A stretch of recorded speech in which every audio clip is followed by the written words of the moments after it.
Hey guys, it's Jake. In the last devlog, we went over creating chaos, and it was really fun, and if you guys like what you've been seeing on this channel, or if you're new to the channel, consider subscribing. So for this video, I wanted to focus on two things. I wanted to create a turbo system, and I wanted to add respawning into the scene. With a game over, when you look at the continue, you can click it and nothing happens, and the watch an ad for it doesn't work either. So the way my game's set up is that the tiles, they load 4 tiles in front of the player, okay? So what happens is if the player moves forward, why is it not happening? Okay, and it gets past the point where the camera's no longer gonna see the tile behind it, it'll delete the tile, save on memory, and that way you can endlessly loop and you're not gonna end up back in the streets you've already been in. If you wanted to respawn the player, usually, because the way the game over set up is the game over screen just slides over top and the game is actually still running in the background. Everything's inactive at the time, but it's still currently going. So I did this on purpose so that when I came to this point that I could remove the game over and then just set it to go forward. But that comes with a problem, and the problem is you can't just keep it in the same place and then keep going, because, I mean, if you've died, unless you died against a car, because the car's gonna keep going. Like say you crashed into a tree, that tree is not gonna move. So when you respawn, it's just gonna give you a game over again, which isn't good. And the big problem, this is the bigger problem. Say, like, I was to go with my player and I was to go into this. If we were to restart here, you're past the point where you're allowed to turn. So how would we get them to it? You'd have to respawn, but how to get that position is kind of difficult with how I've set up my tiles. Each one of these is a tile, okay? And so when I say tiles, I don't mean like a tile set. I mean that it's one block, or I guess you could say a chunk like in Minecraft. It's one chunk that you add to another one. And I call them tiles just because I like how that sounds. But each tile is added into a list, right, with my tile manager script. And what happens is when it's deleted, then the one becomes, you know, it goes down. And so like this one, because it's the only one that's active, that would be tile 0. When you hit the continue button, it needs to respawn the player at the tile's position. And when you would respawn the player, because of the anchor point of the tile, it would spawn it in the center. So this tile and other tiles like this, you see how it has something spawned in the middle of the road? Because like the player would spawn in the middle, right? It would spawn about here. But on some of my tiles, not this one, I have objects that the player can collide with that would instantiate a game over if you respawned on those tiles. So what I'm trying to get out of this is I wanted the player to spawn just where the camera can't see the tile behind it, so it doesn't have to reload a tile that's already been deleted, because there's no way to do that. But here's the problem.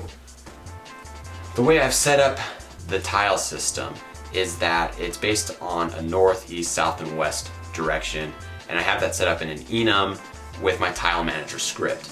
But my player does not have access to that script. So how do you figure out which direction the tile is facing and then add it accordingly to the player's position and rotation?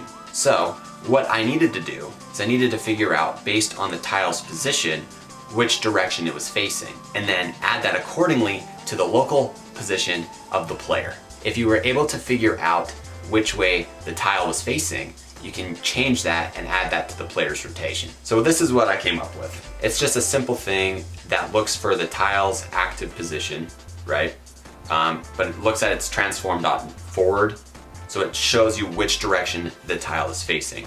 And if you get that, -1 on the Z would mean it's facing north, -1 on the X would mean it's facing east, 1 on the Z would be south, and then 1 on the X would be west, but I didn't need that because if it's not one of those 3, that means it's the other one. And I just put it into a simple thing that just changed the player's position, because what this is it just returns a vector 3, which can then, I believe, up in here after the continue after death, I made a function that just takes the player's local position and makes it based on these values that I push to it.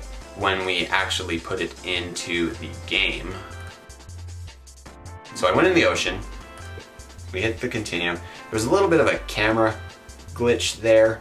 It's not a glitch, it's just my player was beneath the tile because it was in the ocean.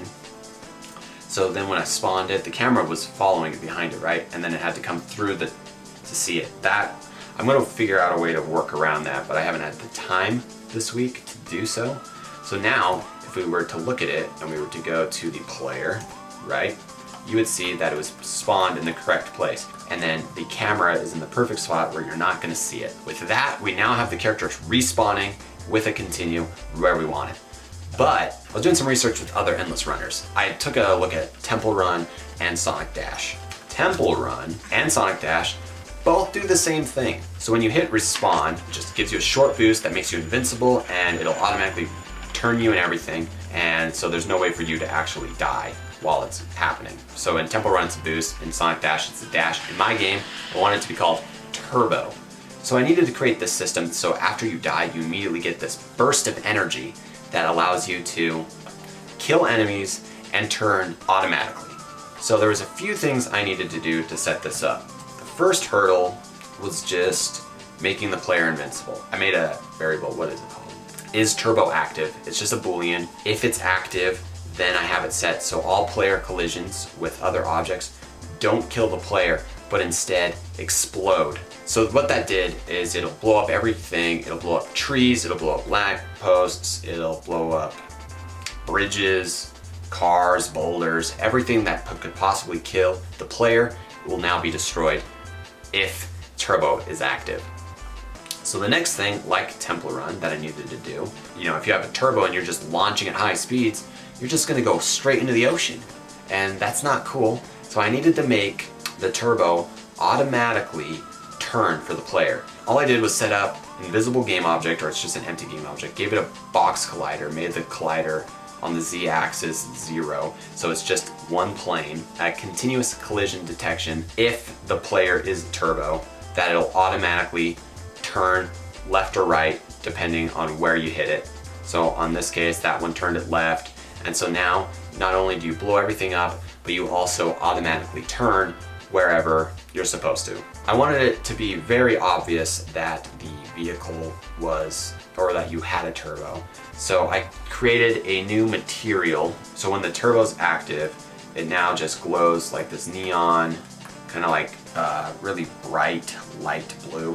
When the player is coming to the end of their turbo, so I made a bomb, or a bomb. It's more of like a giant force field that goes out, blows up everything in its path, and then comes back in.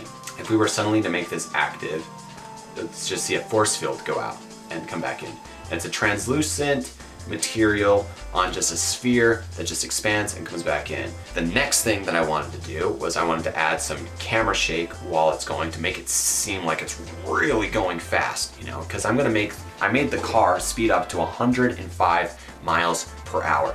And you start usually the game at 40. So 40 to 105 miles an hour in a split second when you press that turbo button, that's gonna be an intense ride. So I wanted to illustrate that with the camera shaking. So what I did to achieve this is I just made a shaky cam. You can see how it's just shaking. And this just will add to the effect that the player is just rocketing forward. So say we were to jump here, now it should spawn us in the correct position and immediately give us a turbo, which will move us in the right direction. Oh, I also added a sound effect. I don't know if you can hear it on camera. My recording software doesn't allow me to record sound. Right now it's being kind of difficult. So let's do that again. Let's crash into this tree and then hit continue. You can just see it rocketing forward. And then when it comes to the end, if we can get lucky, we'll be next to something where, did you see that? It exploded everything in its path. So let's get one more game over.